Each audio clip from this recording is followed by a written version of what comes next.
வணக்கம். ஜோதிடத்தில் ராசி மற்றும் லக்னம் இரண்டும் ஒருவரின் வாழ்க்கையை கணிப்பதற்கு மிக முக்கியமான அம்சங்கள். ஒரு ஜாதகத்தில் லக்னம் என்பது உயிருக்கும், ராசி என்பது உடலுக்கும் ஒப்பிடப்படுகிறது. நாம் பிறக்கும் நேரத்தில் கிழக்கு அடிவானத்தில் எந்த ராசி உதயமாகிறதோ அதுவே நம்முடைய லக்னம். இது ஒவ்வொரு 2 மணி நேரத்திற்கும் ஒருமுறை மாறிக்கொண்டே இருக்கும். ஒரு நாளில் 12 லக்னங்கள் மாறிவரும்.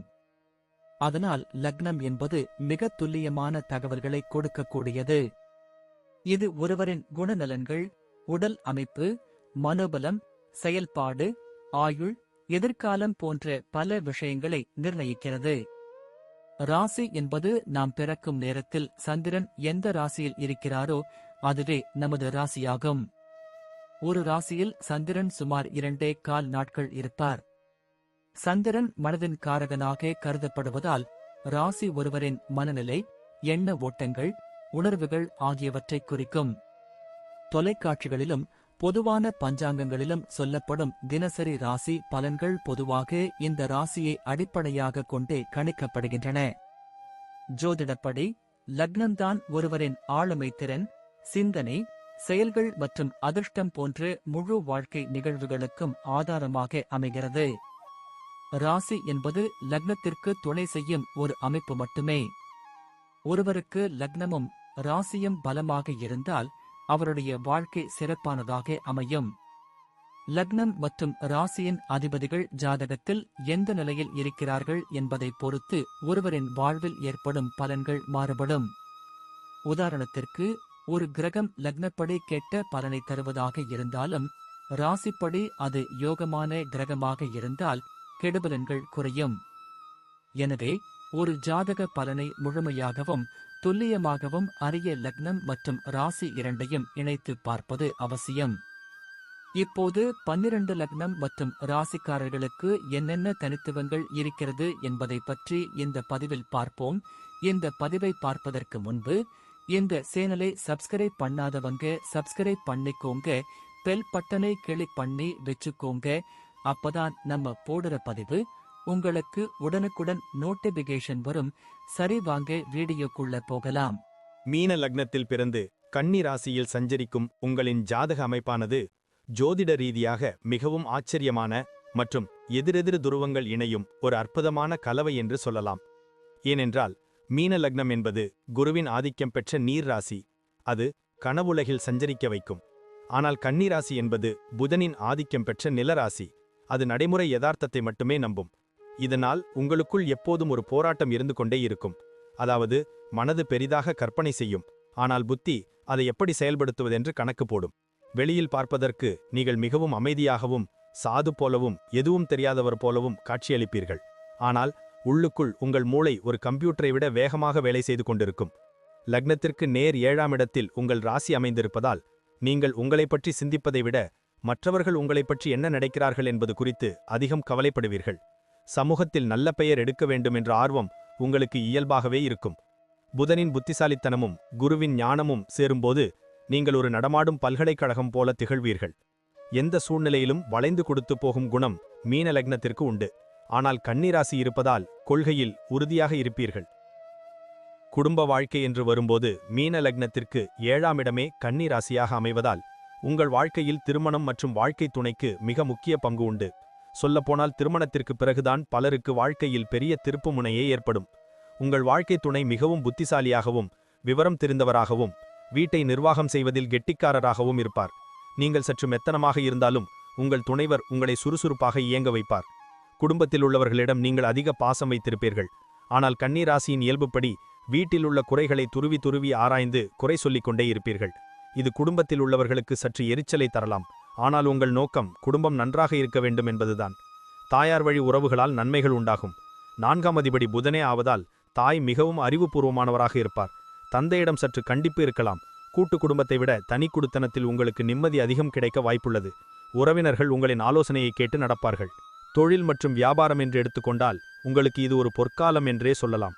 ஏனென்றால் மீன லக்னத்திற்கு 10ஆம் அதிபதி குருவாகவும் 7ஆம் அதிபதி வியாபாரஸ்தானம் புதனாகவும் வருகிறார்கள். இந்த 2 கிரகங்களும் வலுவாக இருந்தால் நீங்கள் வியாபாரத்தில் கொடிகட்டி பறப்பீர்கள். குறிப்பாக ஆசிரியர் பணி, ஜோதிடம், வழக்கறிஞர், தணிக்கையாளர், வங்கித்துறை, பதிப்பகம், நூல் விற்பனை அல்லது கமிஷன் ஏஜென்சி போன்ற துறைகளில் உங்களுக்கு அபரிமிதமான வெற்றி கிடைக்கும். வியாபாரத்தில் வாடிக்கையாளர்களின் மனநிலையை அறிந்து செயல்படுவதில் உங்களுக்கு நிகர் நீங்களே. மீன லக்னத்தின் கற்பனை வளம் இருப்பதால் கலைத்துறை, சினிமா அல்லது எழுத்துத் துறையிலும் சிலர் சாதிக்க வாய்ப்புள்ளது. கூட்டாளிகளுடன் சேர்ந்து தொழில் செய்வது உங்களுக்கு மிகவும் ராசியான ஒன்று. ஏனென்றால் 7ஆம் இடத்தில் சந்திரன் இருப்பதால் கூட்டாளிகள் மூலம் தன லாபம் கிடைக்கும். நீங்கள் யாரையும் ஏமாற்ற மாட்டீர்கள். அதே சமயம் வியாபாரத்தில் யாராவது உங்களை ஏமாற்ற நினைத்தால் அதை முன்கூட்டியே கண்டுபிடித்து விடுவீர்கள். நேர்மையான வழியில் சம்பாதிக்கும் பணமே உங்களிடம் நிலைக்கும். விளம்பரம் செய்வதில் நீங்கள் கெட்டிக்காரர். வேலைக்குச் செல்பவராக இருந்தால் நீங்கள் அந்த நிறுவனத்தின் மூளையாக செயல்படுவீர்கள். மற்றவர்கள் ஒரு வேலையை செய்ய திணறும்போது நீங்கள் மிக எளிதாக அந்த பிரச்சனையை தீர்த்து வைப்பீர்கள். அலுவலகத்தில் உங்களுக்கென்று தனி மரியாதை எப்போதும் இருக்கும். மீன லக்னக்காரர்கள் பொதுவாகவே மற்றவர்களுக்கு உதவும் குணம் கொண்டவர்கள். அதிலும் கன்னிராசி சேரும்போது சேவை மனப்பான்மை அதிகமாக இருக்கும். எனவே மருத்துவம், நர்சிங் அல்லது மக்கள் சேவை தொடர்பான பணிகளில் நீங்கள் மனநிறைவோடு வேலை பார்ப்பீர்கள். மேலதிகாரிகள் உங்கள் மீது அதிக நம்பிக்கை வைப்பார்கள். ஆனால் சக ஊழியர்களில் வேலையில் நீங்கள் குறை கண்டுபிடிப்பதை தவிர்ப்பது நல்லது. வேலை செய்யும் இடத்தில் அரசியல் செய்ய தெரியாது. உங்கள் வேலையை மட்டும் பார்த்து கொண்டு வருவீர்கள். பதவி உயர்வு மற்றும் இடமாற்றம் ஆகியவை நீங்கள் எதிர்பார்க்காத நேரத்தில் நடக்கும். வேலைப்பொழு அதிகமாக இருந்தாலும் அலுத்து கொள்ளாமல் செய்வீர்கள். ஆனால் வேலைக்கு நடுவே தியானம் அல்லது ஓய்வு உங்களுக்கு தேவைப்படும். ஒரே இடத்தில் உட்கார்ந்து வேலை செய்வதை விட மூளையை பயன்படுத்தும் வேலைகளே உங்களுக்கு ஏற்றது. பொருளாதார விஷயத்தில் நீங்கள் மிகவும் கவனமாக இருக்க வேண்டும். மீன லக்னத்திற்கு 2ஆம் அதிபதி செவ்வாய் என்பதால் பணம் சம்பாதிப்பதில் நீங்கள் மிகவும் வேகம் காட்டுவீர்கள். ஆனால் கன்னிராசி என்பதால் செலவு செய்வதில் கணக்கு பார்ப்பீர்கள். பொதுவாகவே உங்களுக்கு பணப்பற்றாக்குறை இருக்காது. அவசர தேவைக்கு எங்கிருந்தாவது பணம் வந்துவிடும். ஆனால் வந்த பணம் அப்படியே கையில் தங்காது. சுப விரயங்களாக செலவாகும். எனவே பணத்தை நிலம், வீடு அல்லது தங்கமாக மாற்றி வைப்பது புத்திசாலித்தனம். லக்னாதிபதி குரு என்பதால் நியாயமான வழியில் வரும் வருமானம் மட்டுமே உங்களுக்கு தங்கும். ஷேர் மார்க்கெட் அல்லது சூதாட்டம் போன்ற விஷயங்களில் அதிக ஆசைப்பட வேண்டாம். அதில் ஏற்ற இறக்கங்கள் இருக்கும். சேமிப்பு விஷயத்தில் நீங்கள் கராராக இருப்பீர்கள். மற்றவர்களுக்கு கடன் கொடுக்கும்போது யோசித்து செயல்பட வேண்டும். கொடுத்த பணம் திரும்ப வருவது சிரமம். வயதான காலத்தில் ஆன்மீகம் மற்றும் தர்ம காரியங்களுக்காக செலவு செய்வீர்கள். பொருளாதார ரீதியாக நீங்கள் யாரையும் சாராமல் இருப்பதே உங்களுக்கு பெருமை. உடல் ஆரோக்கியத்தில் நீங்கள் சற்றே விழிப்புணர்வுடன் இருக்க வேண்டும். மீன லக்னம் பாதங்களை குறிக்கும். கன்னிராசி வயிறு மற்றும் குடல் பகுதியை குறிக்கும். எனவே உங்களுக்கு பாதம் சம்பந்தப்பட்ட வலிகள், பித்த வெடிப்புகள் அல்லது செரிமான கோளாறுகள் வர வாய்ப்புள்ளது. கன்னிராசி என்பது நோய்க்கான இடம் என்பதால் நீங்கள் சின்ன உடல் உபாதை என்றாலும் உடனே பயந்து விடுவீர்கள். மன அழுத்தம்தான் உங்கள் ஆரோக்கியத்தின் முதல் எதிரி. அதிகப்படியான சிந்தனை நரம்பு தளர்ச்சியை ஏற்படுத்தலாம். தண்ணீர் நிறைய குடிக்க வேண்டும். ஏனென்றால் மீன லக்னம் நீர் ராசி என்பதால் உடலில் நீர்ச்சத்து குறையாமல் பார்த்துக்கொள்வது அவசியம். சரியான நேரத்திற்கு சத்தான உணவை சாப்பிடுவது குடல் புண் வராமல் தடுக்கும். யோகா மற்றும் தியானம் செய்வது உங்களுக்கு மிகவும் அவசியம். இது உங்கள் மனதை அமைதிப்படுத்தி உடல் ஆரோக்கியத்தை மேம்படுத்தும். குளிர்ச்சியான உணவுகள் சிலருக்கு ஒத்துக்கொள்ளாது. தோல் அலர்ஜி வராமல் பார்த்து கொள்ள வேண்டும். குழந்தைகள் விஷயத்தில் உங்களுக்கு கலவையான பலன்கள் நடக்கும். மீன லக்னத்திற்கு 5ஆம் அதிபதி சந்திரன், அவர் உங்கள் ராசியிலேயே கன்னி இருப்பதால் குழந்தைகள் மீது உங்களுக்கு உயிரே இருக்கும். ஆனால் உங்கள் கண்டிப்பு அவர்களுக்கு பிடிக்காமல் போகலாம். குழந்தைகள் மிகவும் உணர்ச்சி வசப்படுபவர்களாகவும் கற்பனை வளம் மிக்கவர்களாகவும் இருப்பார்கள். கலை மற்றும் இலக்கியத்தில் அவர்களுக்கு ஆர்வம் அதிகம் இருக்கும். படிப்பில் அவர்கள் கெட்டிக்காரர்களாக வருவார்கள். பெண் குழந்தைகள் மூலம் உங்களுக்கு மகிழ்ச்சி அதிகம் கிடைக்க வாய்ப்புள்ளது. குழந்தைகளின் எதிர்காலம் குறித்து நீங்கள் அதிகம் கவலைப்படுவீர்கள். ஆனால் அவர்கள் பிற்காலத்தில் மிகச்சிறந்த நிலைக்கு வருவார்கள். உங்களைப் போலவே அவர்களும் புத்திசாலிகளாக இருப்பார்கள். குழந்தைகளை அவர்களின் போக்கில் விட்டுப்பிடிப்பது நல்லது. உங்கள் கனவுகளை அவர்கள் மீது திணிக்காமல் இருந்தால் உறவுமுறை சிறப்பாக இருக்கும். குலதெய்வ வழிபாடு உங்கள் வாரிசுகளின் வாழ்க்கையே வளமாக்கும். பயணங்கள் உங்களுக்கு மிகவும் பிடித்தமான விஷயம். மீன லக்னக்காரர்கள் இயல்பாகவே பயணப்பிரியர்கள். அதுவும் ஆன்மீக பயணங்கள் என்றால் உங்களுக்கு இரட்டிப்பு மகிழ்ச்சி. ராசி 7ஆம் இடத்தில் இருப்பதால் மனைவி அல்லது நண்பர்களுடன் அடிக்கடி சுற்றுலா செல்லும் வாய்ப்பு கிடைக்கும். 9ஆம் அதிபதி செவ்வாய் என்பதால் நீண்ட தூர பயணங்கள், மலை பிரதேசங்களுக்கு செல்வது உங்களுக்கு பிடிக்கும். தொழில் ரீதியான பயணங்களால் அலைச்சல் இருந்தாலும் நல்ல லாபம் கிடைக்கும். வெளிநாடு செல்லும் யோகம், கடல் தாண்டி பயணிக்கும் வாய்ப்பு பலருக்கு உண்டு. பயணத்தின் போது புதிய விஷயங்களை கற்றுக்கொள்வதில் ஆர்வம் காட்டுவீர்கள். பயணங்களை திட்டமிடுவதில் கன்னிராசியின் நுணுக்கம் வெளிப்படும். தங்கும் இடம் முதல் உணவு வரை அனைத்தையும் முன்கூட்டியே திட்டமிட்டு விடுவீர்கள். வண்டி வாகனங்களில் செல்லும்போது நிதானம் தேவை. குறிப்பாக தண்ணீர் உள்ள இடங்களுக்கு செல்லும்போது எச்சரிக்கையாக இருப்பது நல்லது. முடிவாக சொல்ல வேண்டுமென்றால், மீன லக்னம் கன்னி ராசியில் பிறந்த நீங்கள் அமைதிப்படையும் அறிவுப்படையும் இணைந்த கலவை. கற்பனை வளமும் நிர்வாகத் திறமையும் ஒருங்கே பெற்றவர்கள். நீங்கள் நினைத்தால் சாதிக்க முடியாதது எதுவுமே இல்லை. ஆனால் உங்களின் தாழ்வு மனப்பான்மை, அதிகப்படியான விமர்சனம் மற்றும் தேவையற்ற கவலைகளை தூக்கி எறிந்தால் வாழ்க்கை வசந்தமாகும். மற்றவர்களின் தவறுகளை பெரிதுபடுத்தாமல் மன்னிக்கும் குணத்தை வளர்த்து கொண்டால் மன நிம்மதி கிடைக்கும். உங்களின் உள்ளுணர்வு சொல்வதை நம்புங்கள். வியாழக்கிழமைகளில் குரு பகவானையும் தட்சிணாமூர்த்தியையும் வழிபடுவது, புதன்கிழமைகளில் பெருமாளை வணங்குவது உங்களுக்கு சகல ஐஸ்வர்யங்களையும் தேடித்தரும். சமூகம் போற்றும் அளவுக்கு பெரிய ஆளாக வருவீர்கள்.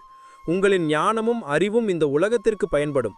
நம்பிக்கையோடு செயல்படுங்கள். வெற்றி உங்கள் காலடியில். நன்றி. இப்ப நான் சொன்ன அனைத்து விஷயங்களும் பொது பலன் மட்டுமே. உங்களுடைய சுய ஜாதக அடிப்படையில் சில விஷயங்கள் மாறுபட்டு நடப்பதற்கு வாய்ப்புகள் உண்டு. இருந்தாலும் பெரும்பாலான விஷயங்கள் நான் கூறியபடியே உங்க வாழ்க்கையில் நடைபெறும். இந்த வீடியோ உங்களுக்கு பிடித்திருந்தால் நான் அடுத்த பாகம் 2 எடுக்க தயாராக உள்ளேன். பாகம் 2 வேண்டும் என்றால் பாகம் 2 என்று டைப் செய்யவும். பெரும்பாலான நண்பர்கள் பாகம் 2 வேண்டும் என்றால் விரைவில் பாகம் 2 வீடியோ பதிவு செய்கிறேன். இந்த வீடியோ உங்களுக்கு பிடித்திருந்தால் லைக், ஷேர் மற்றும் சப்ஸ்கிரைப் செய்யுங்கள். பக்கத்தில் உள்ள ஆல் பட்டனை கிளிக் பண்ணி வைத்துக் கொள்ளுங்கள். அப்பொழுதுதான் நாங்கள் போடும் வீடியோ உங்களுக்கு உடனுக்குடன் நோட்டிபிகேஷன் வரும். உங்களுடைய எதிர்கால வெற்றிக்கு என்னோட வாழ்த்துக்கள். நன்றி. வாழ்க வளமுடன்.